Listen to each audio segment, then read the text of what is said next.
जय हिंद दोस्तों, मैं नवीन शर्मा आप सभी का स्वागत करता हूं। आशा करता हूं आप सब एकदम अच्छे हैं, एकदम बेहतरीन हैं। एक बार सारे प्यारे दोस्त बताएंगे आप सब कैसे हैं। उम्मीद करूंगा बहुत अच्छे होंगे, बहुत बेहतरीन होंगे। आप सब लोगों के घर सब लोग बहुत अच्छे होंगे और सब अच्छे रहें एकदम से। कृष्णा कुमार, दीपेश, ज्योति, सौरभ, अंकित, दानिश, मंजू, सतपाल, रश्मिता, आंचल, राजकुमार, सभी प्यारे बच्चों का बहुत स्वागत है। और प्यारे बच्चे, हम लोग पहुंच चुके हैं आपका स्टैटिक जीके में स्पोर्ट्स को पढ़ते हुए तीसरी क्लास में। आज मतलब जो इम्पोर्टेंट गेम्स है जिनसे क्वेश्चन पूछे जाते हैं वो खत्म हो जाएंगे।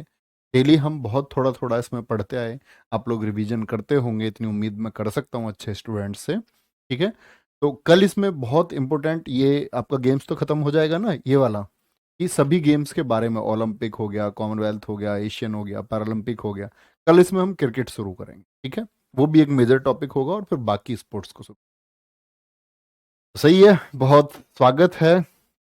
और अभी सबसे अच्छी बात, मैं आप लोगों को एक अनाउंसमेंट कर देता हूँ। चलो क्लास के बाद में करता हूँ, थोड़ी देर बाद, है ना, उसके बारे में। तो कल हम पढ़ रहे थे आपका इसके बारे में, कॉमनवेल्थ गेम्स के बारे में। और प्यारे बच्चे, अब राष्ट्रमंडल खेलों के बारे में कुछ इंपोर्टेंट फैक्ट्स हैं, वो भी आप लोगों को पता होना चाहिए। देखेंगे कॉमनवेल्थ गेम्स महत्वपूर्ण आंकड़े। प्रथम भारतीय पदक विजेता कौन है? राशिद अनवर। क्या बोलोगे? राशिद अनवर। तो अभी आपका एसएससी जीडी में पूछा गया था, तब भी पढ़ा था, तब भी बताया, इंपॉर्टेंट है, आज भी बता रहा हूं। 1934 में भारत ने भाग लिया था और 74 केजी वेट कैटेगरी में। ये तो आप नहीं भी याद करें, लेकिन ये वर्ष बहुत इंपॉर्टेंट है। और कौन सा मेडल इनको मिला था? इनको मेडल मिला था ब्रॉन्ज। कौन सा मेडल मिला था? ब्रॉन्ज मेडल प्यारे दोस्त इनको मिला था। कोई दिक्कत? प्रथम महिला पदक विजेता कौन है? अमी घिया और कंवल सिंह है। इनको प्यारे बच्चे बैडमिंटन में इस जोड़ी को 1978 में मिला था। ठीक है, इनको भी क्या मिला? कांस्य पदक। यानी हम लॉजिक क्रिएट कर सकते हैं कि दोनों को कांस्य मिला। और सबसे पहले 1934 में पदक जीतने वाले पुरुष राशिद अनवर हैं। और महिलाओं में कौन है? अमी घिया और कंवल सिंह, ये दोनों हैं आपके सामने। ठीक है, इनको किस में मिला? बैडमिंटन में। उनको किस में मिला? कुश्ती। कोई दिक्कत? अब मैं आपसे क्वेश्चन पूछ लेता हूं, मुझे बताइए कि भारत ने ओलंपिक में अपना पहला मेडल जो जीता था वो कौन भारतीय थे? उनको भी कांस्य मिला था। तो किस वर्ष मिला था भारत को ओलंपिक में अपना पहला मेडल? कमेंट सेक्शन में लिख दोगे तो ये डिसाइड हो जाएगा कि वो बच्चे रिवीजन अच्छा कर रहे हैं। वर्ष पूछा है मैंने आपसे, नाम नहीं पूछा, ना ओलंपिक पूछा, तब मैं बताऊंगा। अब आपके दिमाग में आ गया होगा, आप कहेंगे भैया हेलसिंकी ओलंपिक था, फिनलैंड में हुआ था, 1952 में हुआ था। केडी जाधव, बाबा केडी जाधव थे जिन्होंने भारत को कुश्ती में क्या दिलाया था? आपको ब्रॉन्ज मेडल दिलाया था। ठीक है, आगे आएंगे। प्रथम भारतीय स्वर्ण पदक विजेता, भाई राशिद अनवर जी को क्या मिला आपका? राशिद अनवर जी को मिला ब्रॉन्ज, आपका ब्रॉन्ज। देखो बहुत सारे बच्चे गलत आंसर देते हैं और कई सारे बच्चों का आंसर 1952 है बेशक, लेकिन बहुत सारे बच्चे लिख रहे हैं 1989, कोई मतलब नहीं है। और कुछ बच्चों ने 1960 लिखा है, उसका कोई मतलब नहीं है। कुछ बच्चों ने तो सन 2000 लिख दिया है, कर्णम मल्लेश्वरी वाला उनके दिमाग में हिट था। और कुछ बच्चों ने लिखा है 1928। मैंने आपको कितनी बार बताया, 1928 में हॉकी टीम को पहला गोल्ड मिला है, हॉकी टीम को 1928 में। तो उस टाइम तक भारत आजाद नहीं था, वो ब्रिटिश इंडिया था। तो उसको बोलते हैं कि हॉकी में कब मिला, तो 1928। बाकी पूछे भारत ने अपना पहला मेडल कब जीता, तो 1947 तक तो भारत नहीं है, ब्रिटिश इंडिया है। भारत ने अपना मेडल जीता 1952, केडी जाधव, हमेशा कभी गलती ना करे, तब भी बताया। पहला गोल्ड जीता मिल्खा सिंह जी ने, मिल्खा सिंह जी ने 1958 में। और मिल्खा सिंह हर कोई व्यक्ति जानता है इनके नाम के बारे में। और इन्होंने बोला था अपने एक इंटरव्यू में, मैंने सुना था बड़े ध्यान से, इन्होंने कहा कि मेरी तबीयत खराब होती है तो मेरी वाइफ मेरे बराबर में दवाइयों को रखती है, कहती है सरदार जी दवाई खा लो, लेकिन मिल्खा अपना ट्रैक पहन के ट्रैक पे होता है। क्या बोला उन्होंने? मिल्खा अपना ट्रैक सूट पहन के ट्रैक पे होता है। समझ रहे हैं? तो ये मतलब इनका जज्बा था दौड़ने के लिए। बहुत इंस्पायर करते रहे लोगों को, मैसेज देते रहे हेल्दी होने के लिए। तो ये इनकी सबसे बड़ी बात है। मिल्खा सिंह अपने जीवन में एक अफसोस रखे, वो भी आप लोगों के लिए बहुत इंपॉर्टेंट चीज है, याद रखें। मिल्खा सिंह गए थे प्यारे बच्चे ओलंपिक में 1960 में।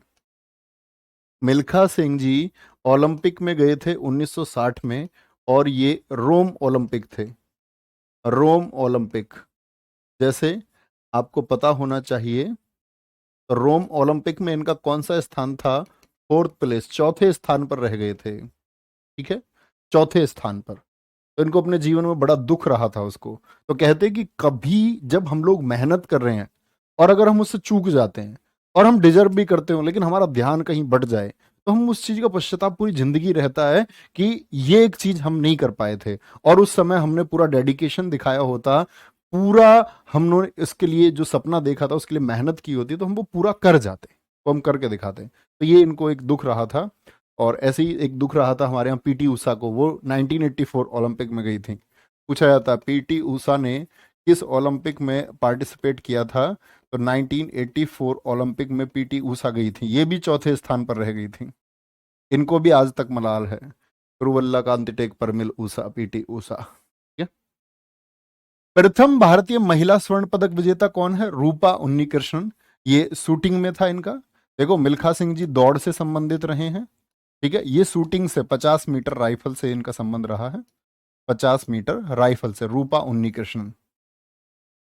तो पहला कांस्य जीता था प्यारे बच्चे किसने आपका? अमी घिया और कंवल सिंह ने।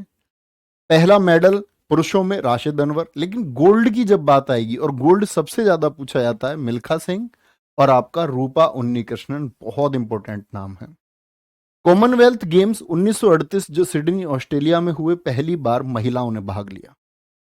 तो समझे, 1930 में शुरू हुए थे, भारत ने भाग की लिया था 1930 में, यस और नो? 1930 में भारत ने पार्टिसिपेट किया था, यस और नो? आप कहेंगे भैया जी नहीं किया। 1934 में कौन गई थी? हमारी मेल टीम गई थी, और हमारी फीमेल टीम ने कॉमनवेल्थ में कब पार्टिसिपेट किया? 1938 से किया, कभी गलत ना कर। डेविड डैक्सन पुरस्कार है, कॉमनवेल्थ के सर्वश्रेष्ठ खिलाड़ी या एथलीट को दिया जाता है, और प्रथम भारतीय विजेता हैं इसके समरेश चंग। तो आपसे पूछा जाएगा डेविड डैक्सन पुरस्कार कौन से खेलों के लिए दिया जाता है? ऑप्शन आएगा Olympic games, Asian games, Commonwealth games या पैरालंपिक गेम्स। तो क्या आंसर आना चाहिए? राष्ट्रमंडल खेलों में। जो राष्ट्रमंडल में सबसे बेस्ट परफॉर्मर रहता है उसको दिया जाता है। और किस भारतीय को मिला था सबसे पहले? समरेश जंग को।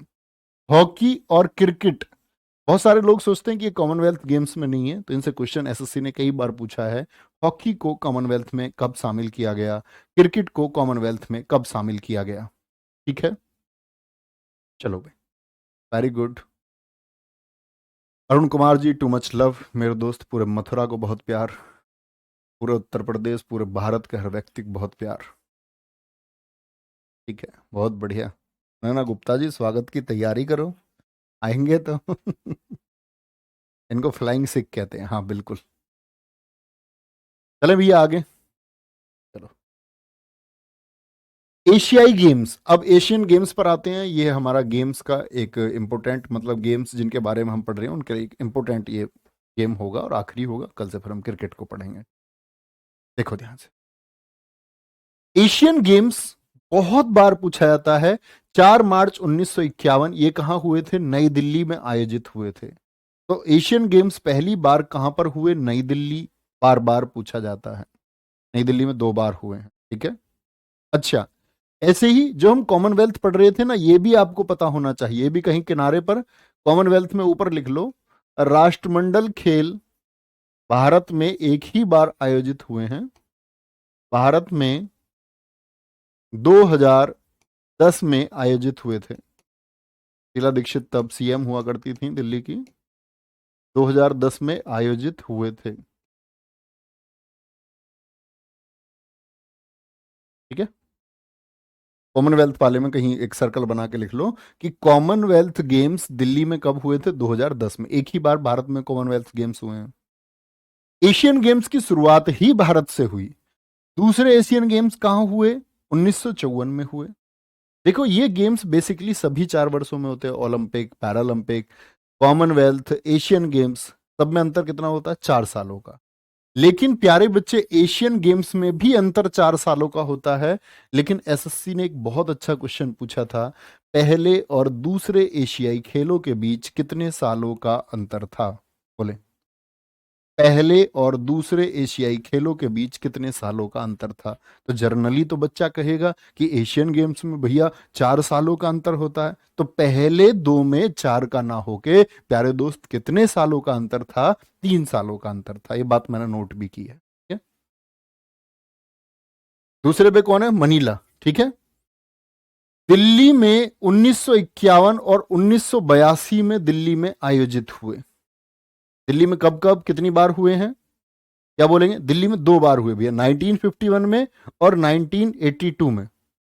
बहुत बढ़िया विनय कश्यप जी, सर मैं आपका बहुत बड़ा पंखा हूं।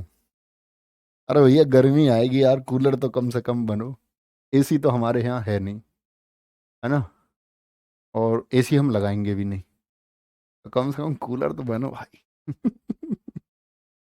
चलो भाई, सर आप भोपाल कब आओगे? अभी क्लास के तुरंत बाद मैं भोपाल के लिए चल दूं। बस ठीक है, इतनी मस्ती। तो दिल्ली में, या हम बोले भारत में ही 2 बार हुए, 1951 और 82 में। 1982 में मैस्कॉट, तब 1951 में नहीं हुआ करता था, इनका मैस्कॉट था अप्पू हाथी। सबसे ज्यादा बार एशियाई खेलों का आयोजन कहां पर हुआ है? बैंकॉक थाईलैंड में हुआ है। कहां पर हुआ है? बैंकॉक थाईलैंड में हुआ है। कोई दिक्कत भाई इस बात में? कोई भी परेशानी? आगे 2022 में अभी 19वें एशियाई खेल कहां हुए थे? मोस्ट इंपोर्टेंट डेटा है आप लोगों के लिए, हुआंगजू चीन में आयोजित होंगे, नहीं हो चुके। ऐसा ही है क्या? नहीं, ये क्या हो गया कि स्थगित हो गए कोविड के चलते हुए, ठीक है। ये देखो, पहले और दूसरे में 3 वर्षों का अंतर था, ये मैं आपको बता चुका। एशियाई खेल हुआंगजाऊ चीन में होने थे, परंतु कोविड-19 के कारण मई में स्थगित हुए। अब 23 सितंबर से 8 अक्टूबर 2023 तक आयोजित होंगे। तो ये बहुत इंपॉर्टेंट है कि आपसे पूछ सकता है कि ये कौन से नंबर के एशियाई गेम्स होंगे, कौन से नंबर के एशियाई खेल होंगे, कौन से नंबर के एशियन गेम्स होंगे? 19वें नंबर के। कहां होंगे? वांगजू में होंगे, ठीक है। कोई दिक्कत? बहुत बढ़िया।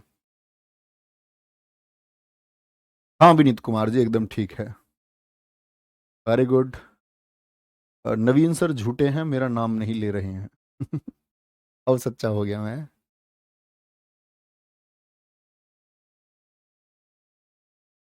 बेटा तुम्हारी बहू बहुत परेशान करेगी तुम्हें, जाओ, मेरा ये आशीर्वाद है तुम्हारे लिए। चलो, सर ऑफिस में तो एसी है। हाँ ऑफिस में तो है, क्योंकि भाई ऑफिस में 8 बाई 8 के कमरे में पढ़ाना होता है। यहाँ आदमी मर जाएगा 1 घंटे में। यहाँ तो इसके बगैर काम ही नहीं चल सकता। ये डिजिटल बोर्ड है ना, अगर ये गर्म हो गया, अगर इसी उसको रूम टेम्परेचर में रख दिया, या गर्म हो गया ये, है ना, किसी भी तरह से, तो ये खराब हो जाएगा तुरंत। 4-5 लाख रुपए का ये बोर्ड एकदम से डैमेज हो जाएगा। कभी एटीएम में गए हो? एटीएम में देखा एसी जरूर होता है, ऐसा क्यों? क्या वो हवा करना चाहते हैं उन आने वाले लोगों की जो पैसे निकालने आए हैं बाहर गर्मी से? नहीं, उस एटीएम मशीन के लिए कूलिंग टेम्परेचर जरूरी है। एक ठंडा, बोलते हैं ना, तापमान होना उसके लिए बहुत जरूरी है। तो ये जो टेक्नोलॉजी है, बोर्ड वगैरह, एटीएम मशीन, इन सब के लिए ठंडा टेम्परेचर। अदरवाइज तुम्हारे पास तक शिक्षा ही नहीं पहुंच पाएगी। आगे आए भैया। चलो कोई नहीं, मस्त रहो, जबरदस्त रहो, लेकिन पढ़ते रहो। शुभंकर है 3 स्पोर्टी रोबोट, स्मार्ट ट्रिपल्स इसको बोलते हैं। मैस्कॉट मैंने बताया, हर गेम के लिए मैस्कॉट रखा जाता है, ठीक है। 2026 में एशियन गेम्स कहां होंगे? इची नागोया में होंगे, जापान में। 2026 ये आपको पता होना चाहिए। 2030 में एशियन गेम्स कहां होंगे? दोहा कतर में होंगे। 2034 के एशियन गेम्स कहां होंगे? वो सऊदी अरब में, रियाद में, इसकी कैपिटल है, रियाद में होंगे, ठीक है। एक बार नोट करेंगे। तो क्या बोला मैंने? अभी 2022 वाले तो 2030 में होंगे, वो होंगे वांगजू में। 2026 के होंगे जापान, नागोया में। इसके बाद फिर कतर में होंगे, दोहा में, ठीक है। 2030 के, 34 के कहाँ होंगे? वो सऊदी अरब, रियाद में होंगे। बहुत बढ़िया।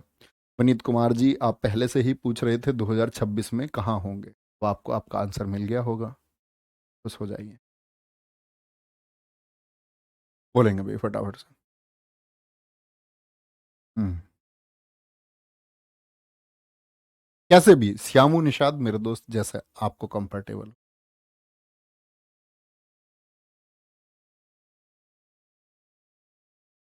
Very good.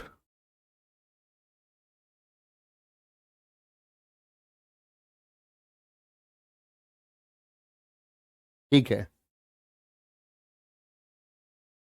चलो भैया आगे चलेंगे।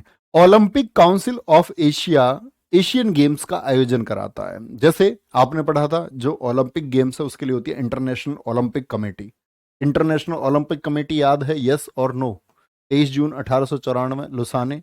तो ओलंपिक गेम्स के लिए जैसे इंटरनेशनल ओलंपिक कमेटी अंतर्राष्ट्रीय ओलंपिक समिति है, उसी तरह एशियन गेम्स कौन कराएगी? आपका ओलंपिक काउंसिल ऑफ एशिया, क्या बोलोगे, ओसीए कराती है। इसका हेडक्वार्टर कहाँ है? कुवैत में है। एशियन गेम्स में पहले भारतीय स्वर्ण पदक विजेता कौन है? ये सचिन नाग हैं, जिन्होंने तैराकी में, जो दिल्ली में 1951 में हुआ, तब मेडल जीता था। अब तो बाबा ही लगेंगे हमारे, सचिन नाग। ठीक है, तो दिक्कत बोलेंगे। मैस्कॉट क्या करता है? मैस्कॉट कुछ नहीं बच्चे, वो किसी जीव को पहचान दिलाने के लिए होता है। जैसे हाथी को पहचान दिलाने के लिए हो गया, कभी शेर के लिए कोई जाति हो गई, कुछ उसको चिन्हित करना है, पहचान दिलानी है, तब। Ratnesh Tiwari ji, too much, thank you भाई। कोई दिक्कत? आगे बोलेंगे।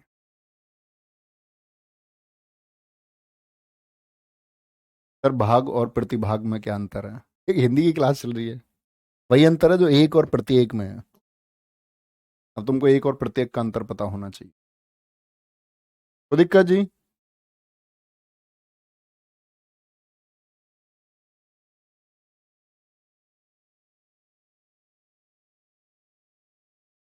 अयान। ठीक है, आगे चलेंगे। तो पहला गोल्ड मेडल किसने जीता एशियन गेम्स में? वो सचिन नाग है। एशियन गेम्स पहली भारतीय स्वर्ण पदक महिला विजेता कौन है? कमलजीत संधू है, दौड़ में मोस्ट इंपोर्टेंट है, 1970 में जीता इन्होंने। एशियाई खेलों का प्रतीक चिन्ह क्या होता है? बहुत पूछा जाता है। ददसूरु, यानी कि चमकता हुआ सूर्य। ददसूरु, चमकता हुआ सूर्य क्या है? एशियाई खेलों का प्रतीक है। एशियाई खेलों के जनक हैं गुरुदत्त सोंधी, इंडिया के हैं। साइड में नाम उनका देख सकते हैं आप लोग, फोटो सॉरी। एशियाई खेलों का नारा क्या है? डाइवर्सिटी साइंस हेयर, विविधता की यहां चमक है। एशिया खेलों का आदर्श वाक्य क्या है? एवर ऑनवर्ड, क्या बोलोगे? Ever onward. और ये किसने दिया था? आपका पंडित नेहरू, जो भारत के पहले प्रधानमंत्री थे, जवाहरलाल नेहरू, उन्होंने दिया था। कोई दिक्कत? चलो भाई, वेरी गुड। बोलेंगे एक बार। कमलजीत संधू एकदम सही आंसर देते हुए। पूजा मेहता जी एकदम सही आंसर देते हुए, वेरी गुड। चलो, बहुत शानदार। अंजय दूले आज पहला कमेंट, मेरे दोस्त, लव यू टू मेरे भाई।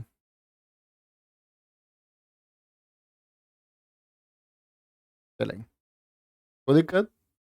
क्या बोलोगे? तो पहला जो गोल्ड जीता वो किसने जीता? कमलजीत संधू ने। प्रतीक चिन्ह ददसूरु, जिसका अर्थ होता है चमकता सूर्य। एशियाई खेलों के जनक हैं गुरुदत्त सोंधी। एशियाई खेलों का नारा है डाइवर्सिटी साइंस हेयर। एशियाई खेलों का आदर्श वाक्य क्या है? Ever onward. ठीक है, कोई दिक्कत, कोई परेशानी? तो ये हमारा आज एशियन गेम्स का इतना ही टॉपिक था। और ये जो आधा घंटा मैं तुम लोगों के लिए बचा करके दे रहा हूँ, पहले मेरा अनाउंसमेंट सुन जाओ। और मतलब बहुत जबरदस्त होना चाहिए, क्योंकि अब लोग, प्यारे बच्चे, आप लोग अपने जीएस के सिलेबस में लगभग समाप्ति की ओर है। कुछ विषय जो बचे हुए, ठीक है, एक दो वो चलते रहेंगे। अब समझना, क्योंकि अगले 5 से 7 दिन में आप अपने सिलेबस पे काबू पा लोगे बहुत सारे पे। तो जो आपका अभी डिसाइड नहीं हुआ है, हालांकि मैं अभी वीडियो बनाऊंगा, तो या तो क्लास 1 अप्रैल से ही चलेगी, वो आपको पता चल जाएगा 1 अप्रैल से ही। या फिर, क्योंकि 1 अप्रैल का सैटरडे है, तो बहुत सारे बच्चों को माइंड सेट होता है नहीं पढ़ने का, संडे काम बहुत सारे बच्चे रिजर्व रखते हैं। 1 या 3 अप्रैल से, ठीक है।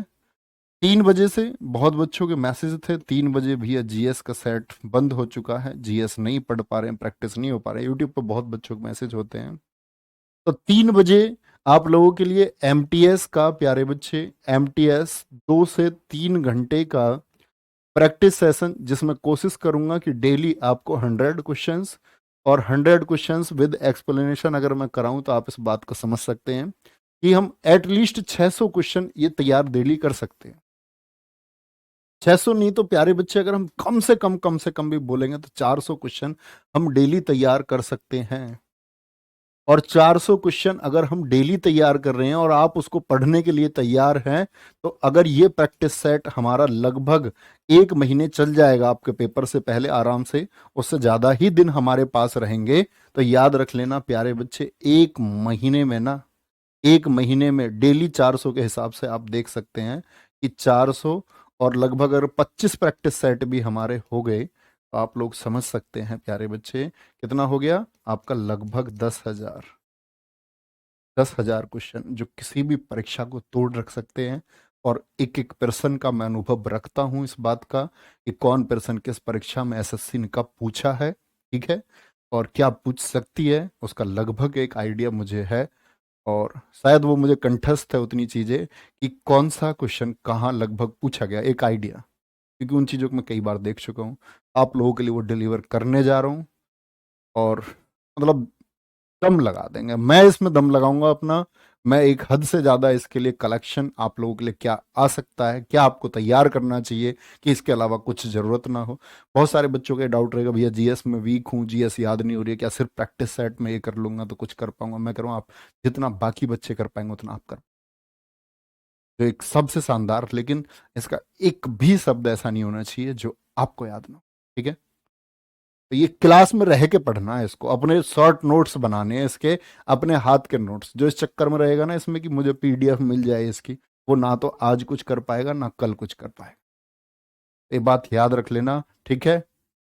तो इसमें बहुत मेहनत करेंगे। मैं आप लोगों को अपनी मेहनत के द्वारा, मैं पेपर जब आएगा तो उसमें से क्वेश्चन आते हुए यहाँ से दिखा सकता हूँ आपको, लगभग सभी क्वेश्चन।